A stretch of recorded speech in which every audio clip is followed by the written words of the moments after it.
আসসালামু আলাইকুম। গতকাল আনুমানিক রাত 12টার দিকে একটি ভয়ঙ্কর দুর্ঘটনা ঘটে একটি কাভার্ড ভ্যানের সাথে অটোরিকশার।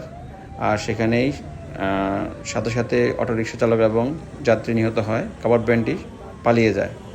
আমার কথা হচ্ছে, আমরা যারা রাতে বিশেষ করে গাড়ি চালাবো তারা খুব সাবধানে যেন গাড়ি চালাই, কারণ একটি দুর্ঘটনা সারা জীবনের কান্না।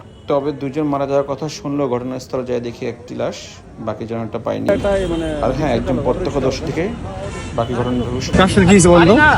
মানে মারা গেছে কে ভাই? আমি সঠিক বলতে পারি না, আমি মাত্র আসলাম মাসে মানে অ্যাক্সিডেন্ট হওয়ার মনে করেন 5 মিনিট আগে আইছি।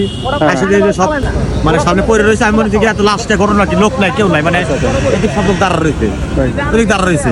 পরে আমি মনে করেন দাঁড়া, পরে আসে যে ওই লোকটা মাথা দিয়ে ওই নগদ রক্ত ভরা পেলো।